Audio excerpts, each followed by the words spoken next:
নমস্কার দর্শক বন্ধু, আমি দশভুজামা ব্লগস আরও একবার তোমাদের সামনে গুরুত্বপূর্ণ ভিডিও উপস্থাপন করতে চলেছি। আশা করছি তোমরা প্রত্যেকে ভালো আছো, সুখে আছো। তোমাদের সুখ শান্তি সমৃদ্ধি কামনা করে আমি আমার ব্লগটা শুরু করছি। আজকে বলবো নৃসিংহদেবের অবশ্যই কিভাবে অভিষেক করাবে এবং নৃসিংহ চতুর্দশী কবে, 2025 নৃসিংহ চতুর্দশী কবে, সংকল্প মন্ত্র, পূজা মন্ত্র, প্রণাম মন্ত্র, নৃসিংহ স্তব, নৈবেদ্য প্রদান মন্ত্র, বাড়িতে কিভাবে নৃসিংহ পূজা পালন করবে। তাহলে এখন আমি শ্রবণ করাবো নৃসিংহ চতুর্দশী। অবশ্যই নৃসিংহ চতুর্দশী। ব্রহ্মা শিব কেন এই নৃসিংহ চতুর্দশী পালন করেছিলে, এই ব্রত পালনে কি কি নিয়ম, সংকল্প মন্ত্র, পূজা মন্ত্র, প্রার্থনা মন্ত্র, স্তব মন্ত্র, নৈবেদ্য নিবেদন মন্ত্র, কিভাবে অভিষেক করবে, কি খাবে, কি খাওয়া যাবে না, অনেক প্রশ্ন এই নৃসিংহ ব্রত সম্পর্কে।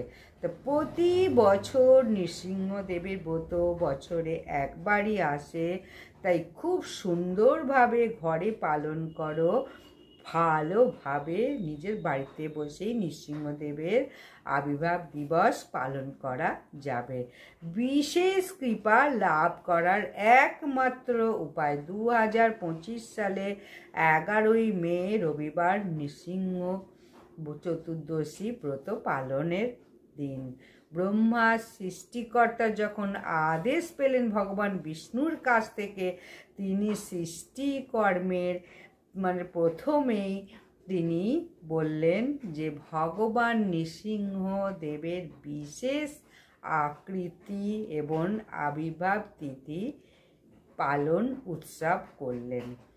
দেবাদিদেব মহাদেব তিনি ত্রিপুরাসুরকে বধ করার উদ্দেশ্যে ভগবান নৃসিংহদেবের আবির্ভাব তিথি পালন করলেন। শ্রীকৃষ্ণ চৈতন্য মহাপ্রভু যিনি সাক্ষাৎ কলিকালের অবতার, তিনি প্রত্যেক দিন জগন্নাথ দেবকে দর্শন করার আগে নৃসিংহদেবের কাছে প্রার্থনা করতেন, স্তব স্তুতি করতেন যে প্রত্যেকের নৃসিংহদেবের ভগবানের প্রত্যেকেই পূজা অর্চনা আবির্ভাব দিবস পালন করেন।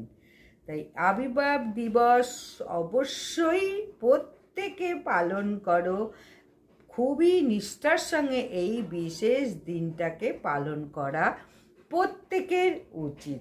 তাই আগে আমি ব্রতটা বলে দিচ্ছি।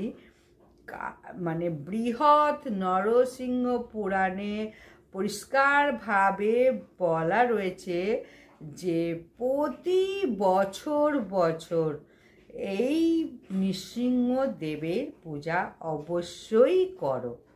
ভগবান নৃসিংহদেব সাক্ষাৎ নিজেই বলেছেন যে প্রত্যেক বছর প্রত্যেকটি মানুষের কর্তব্য এই ব্রত পালন করা। নৃসিংহদেব নিজেই বলেছেন জন্ম মৃত্যু যারা প্রত্যেকে এই গতির জন্য অবশ্যই পালন করো। তাহলে যারা সব জেনে বুঝেও যদি ইচ্ছা করে অবহেলা করো, তাদের কিন্তু শাস্তি তোলা রইল, ভগবান শাস্তি দেবেই দেবে। তাই ভগবান আমাদের সেবা করছেন, পালন করছেন, আর আমরা যদি ভগবানকে না ডাকি, না মানি, না পূজা অর্চনা করি, তাহলে তার শাস্তি তোলা থাকলো। তাই ভগবান নৃসিংহদেব নিজেই বলেছেন যে ব্যক্তি আমার আবির্ভাব দিবস জেনেও ইচ্ছাকৃতভাবে অবহেলা করে, চন্দ্র সূর্য যতদিন থাকবে ততদিন তাকে নরকবাস করতে হবে, নৃসিংহদেব নিজেই বলেছেন। তাহলে ভালোভাবে বুঝিয়ে বললাম যে এই নৃসিংহদেবের আবির্ভাব তিথিটি পালন করা অবশ্যই কর্তব্য। তাহলে কেউ যদি মাছ মাংস খায় তাহলে সে কি ব্রত করতে পারবে? অবশ্যই করতে পারবে নৃসিংহদেবের কৃপা লাভের জন্য। তবে এই ব্রতর আগের দিনকে নিরামিষ ভোজন করতে হবে। ব্রতের দিনকেও নিরামিষ, মানে ব্রতের দিন তো উপবাস থাকতে হবে, অন্নগ্রহণ ছাড়া উপবাস করতে হবে, ফলমূল জল শরবত এসব খেতে পারবে, কিন্তু আমিষ তো ঢোকাবেই না এই দিন ঘরে। তাহলে ভগবানের আবির্ভাব কিন্তু হয়েছিল গোধূলি লগ্নে, ঠিক সন্ধ্যাও নয় আবার দিনও নয়, এই মুহূর্তে ভগবান আবির্ভাব হয়েছিল। তাই নির্জলা উপবাস অবশ্যই করা উচিত আবির্ভাব তিথি সময় পর্যন্ত। প্রচুর গরম, নির্জলা উপবাস করতে কষ্ট হবে, তবু একটু জল ফল মিষ্টি এইসব খেয়েও উপবাস করতে পারো। তাই অনেকের আবার ওষুধ খেতে হয়, তাই মানে অবশ্যই বলবো যে ফল, দইয়ের শরবত, ডাবের জল এইসব খেয়ে গ্রহণ করে অবশ্যই নৃসিংহদেবের উপবাস রাখো। ওষুধ খেতেই হবে, যারা ওষুধ খাও, ওষুধ জল দিয়ে খাও, এটা তো খেতেই হবে, এটা তো নিষেধ করা যাবে না। কেউ আগের দিন সংকল্প করে, কেউ দিনের দিন সকালবেলা ঘুম থেকে উঠে স্নান করে ভগবানের সামনে সংকল্প করে নৃসিংহদেবের। আর নৃসিংহদেবের পছন্দের ভোগ দিতে হবে, ভীষণ পছন্দ নৃসিংহদেবের নাড়ু, মালপো, রাবড়ি, ক্ষীর, পরমান্ন এগুলো ভীষণ প্রিয় ভগবানের। তুলসী পাতা চন্দন সহযোগে মানে ভগবানের চরণে দিয়ে সংকল্প মন্ত্র পাঠ করে উপবাসের সংকল্প করতে হবে, ভগবানের কাছে প্রার্থনা করতে হবে যে ভগবানের কৃপায় এই ব্রতটি যেন সঠিকভাবে পালন করতে পারি। সংকল্পের মন্ত্র হলো শ্রী নৃসিংহ মহাভীম দয়াং কুরু মম পরি অদ্যহং তে বিধাস্বামী ব্রতং নির্বিঘ্নতাম। সিংহদেবের ব্রততে কিন্তু রুটি ভাত তো চলবেই না, রুটি সুজি আটা ডালিয়া এসব কিন্তু চলবে না। একাদশী উপবাসের মতোই একদম এইভাবে একাদশী ব্রতের উপবাস করতে হবে। অভিষেক করানোর পরেও কিন্তু এই জিনিসগুলো খাওয়া চলবে না।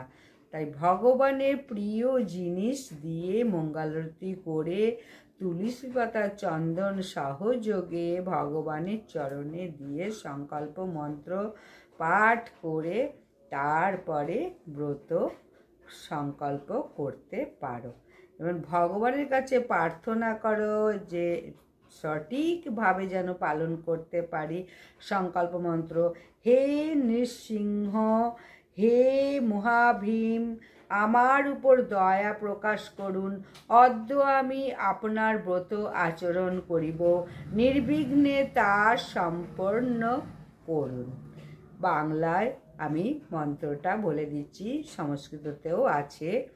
যাই হোক, মানে সংকল্প মন্ত্র করে এইভাবে সারাটা দিন উপবাস করো।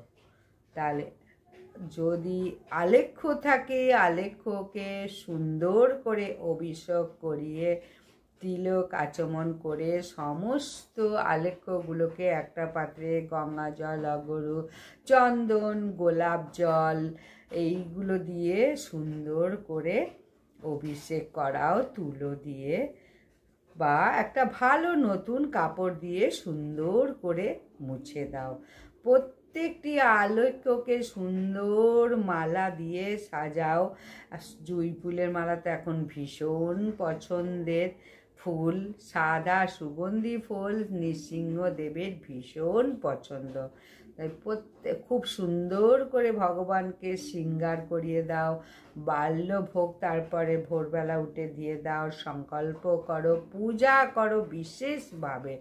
ভগবান নৃসিংহদেবের 108 মন্ত্র আছে, মন্ত্রগুলো আমি বলবো সমস্ত কিছু, তাই 108 নামও এই দিনকে জপ করো ভগবান নৃসিংহে। 108 মন্ত্র বলে তুলসী পাতা নৃসিংহের চরণে দিতে পারো, সেটা সকালেও দিতে পারো, অভিষেকের পরেও দিতে পারো, যখন হোক দাও। 108টা তুলসী পাতা অবশ্যই চন্দন সহযোগে নৃসিংহদেবের চরণে দাও 108 নাম মন্ত্র বলে।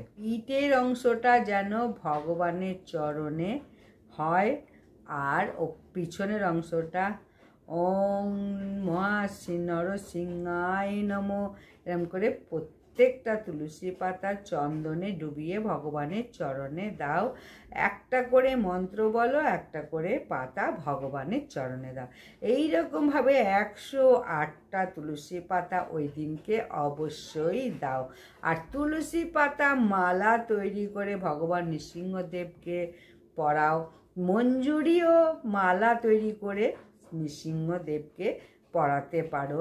ভীষণ প্রিয় কৃষ্ণ তুলসী দিতে পারো, রাধা তুলসী দিতে পারো, রাম তুলসী দিতে পারো, যে কোনো তুলসী অবশ্যই দাও। তারপরে সমস্ত কিছু পূজা ভোগ নিবেদন করার পরে পুষ্পাঞ্জলি মন্ত্র বলো। পূজা হয়ে গেল, এরপর স্তব মন্ত্র আছে, স্তব মন্ত্র, তারপরে পুষ্পাঞ্জলি মন্ত্র, পর পর জয় নৃসিংহ শ্রী নৃসিংহ জয় জয় নৃসিংহ ঊর্গং বীরং মহাবিষ্ণু জলতং সর্বোত্তমুখং নৃসিংহং ভীষণং ভদ্রং মৃত্যু মুত্ত নমঃ। জয় শ্রী নৃসিংহ জয় জয় নৃসিংহ জয় জয় নৃসিংহ প্রহ্লাদেশ জয় মুখ পদ্মভূষণ। এটা স্তব মন্ত্র। পদ্ম দাও, খুব সুন্দর করে পদ্ম ফুটিয়ে নিয়ে তুলসী পাতা দিয়ে ভগবানের চরণে দাও। নমস্তে নরসিংহায় প্রহ্লাদ আহ্লাদ দায়নে হিরণ্যকশিপ বক্ষ শিলাটং নখালয়ে। এটা হচ্ছে প্রণাম মন্ত্র। প্রণাম মন্ত্র উচ্চারণ করে নৈবেদ্য মন্ত্র, সৌখদং পূজা মন্ত্র পীতাম্বরং মহাবিষ্ণু প্রহ্লাদ ভয়ানাস্কৃত যথাভূত চয়নাথ। এইভাবে মন্ত্র বলে পূজা অর্চনা করো। তবে একটা জিনিস মনে রাখতে হবে, ভগবান নিজেই বলেছে আমাকে পূজা করার আগে কিন্তু প্রহ্লাদ মহারাজকে পূজা করো।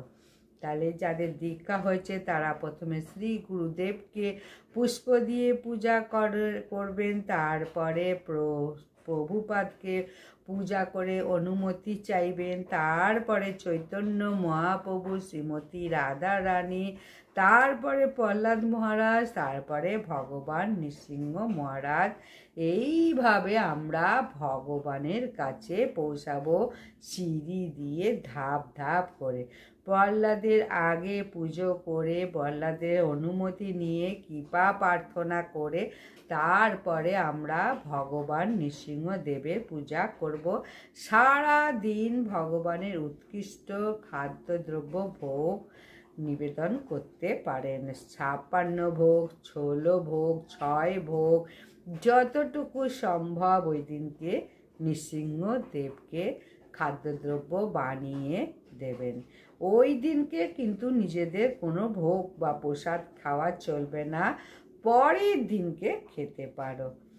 আর মানে সকলে পনকন এই একটা পানীয়, গোলমরিচ, তালমিরিচ, আদা রস, জল, এই পানীয়টা তুলসী পাতা দিয়ে ভগবানকে দিতে হবে, ডাবের জল দিতে হবে। এই দিনকে খুব প্রিয় এই পমপম পানীয় রস। আর ফলের মধ্যে আম নৃসিংহদেবের ভীষণ প্রিয়। গ্রীষ্মকালে তো আম, লিচু এগুলো দিতে পারেন অবশ্যই আমের জুস। আর সারা দিন নৃসিংহদেবের অষ্টতর শতনাম, ভাগবত গীতা, যেখানে প্রহ্লাদ মহারাজের কথা, নৃসিংহদেবের কথা, সেই ভাগবত পাঠ করবেন।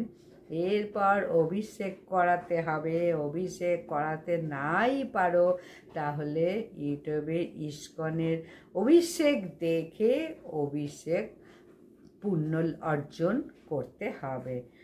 এরপরে নৃসিংহদেবের বিগ্রহ অনেক সময় কারুর নেই, মানে যাদের আছে তারা ওই ফটোতেও অভিষেক করাতে পারো। অভিষেক করানোর জন্য একটি কাঁদা উঁচু পাত্র অবশ্যই রাখতে হবে, চন্দন দিয়ে, ফুল দিয়ে, অষ্টদল পদ্ম এঁকে, তুলসী পাতা, ফুল দিয়ে গুরুদেব, প্রভুপাদ, প্রহ্লাদ মহারাজের অনুমতি নিয়ে নৃসিংহদেবকে অবশ্যই অভিষেক করা। অষ্টদল পদ্ম ওই জায়গাটায় বসাও। এরপর অভিষেক হয়ে গেলে অনেক মন্ত্র আছে, মন্ত্র বলে অবশ্যই অভিষেক করাও নৃসিংহদেবকে। 5 রকম ফল আলাদা আলাদা করে রেখে পঞ্চামৃত, দুধ, দই, ঘি, মধু, মিছরি, পঞ্চামৃত রাখতে হবে। এরপরে ডাবের জল, গোলাপ জল, এইগুলো, তারপরে অগরু, দক্ষিণমুখী শঙ্খ যদি থাকে, অনেকের তো থাকে না, নৃসিংহদেবের পুজোতে দক্ষিণমুখী শঙ্খ অবশ্যই দরকার। তাই অবশ্যই এই নৃসিংহদেবের জলশঙ্খ পূজাও ওই দিনকে করে নাও। তারপরে হরিনাম সংকীর্তন করো।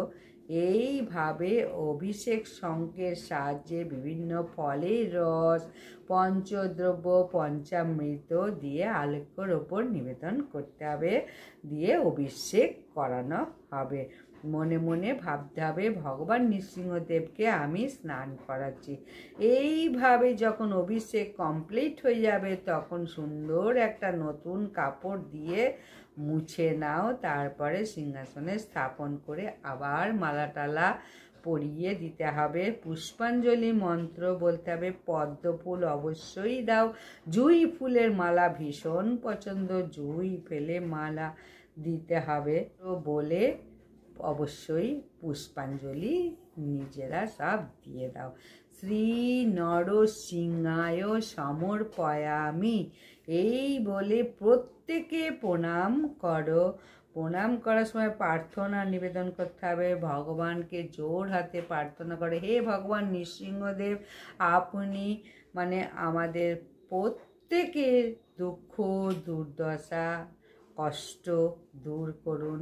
প্রহ্লাদ মহারাজকে হিরণ্যকশিপুর হাত থেকে রক্ষা করেছিলেন, অনেক জনকে রক্ষা করেছিলেন, কাম, ক্রোধ, তারপরে অনেক দুষ্টু দুরাচার, এইসব থেকে মুক্তি দিও এবং অবশ্যই সুখ শান্তি গৃহে দেবেন।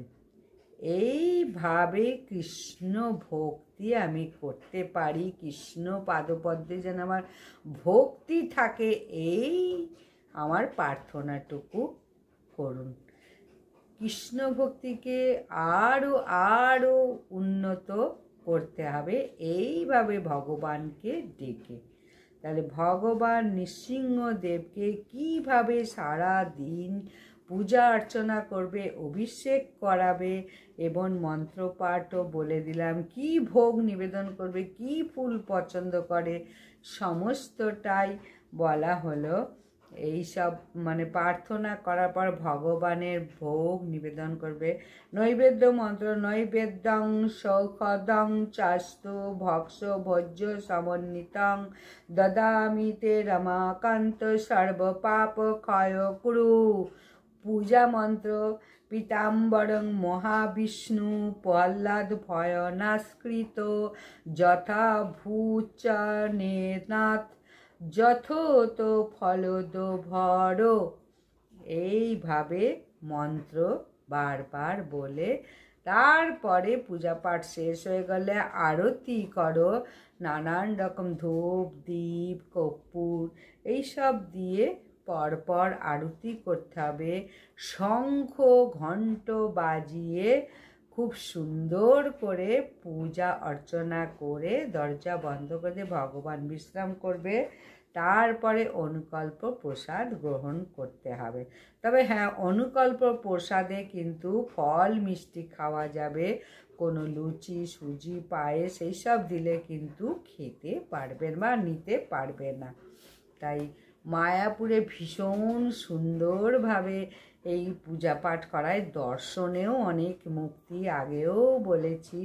তাই দর্শন সুন্দরভাবে করতেও পারো, আর বাড়িতে তো অবশ্যই সুন্দর করে নৃসিংহদেবের পূজা পাঠ করো এবং পারলে ভিডিওটা চালিয়ে নৃসিংহদেবের অষ্টতর শতনামটাও এদিনকে পড়ো।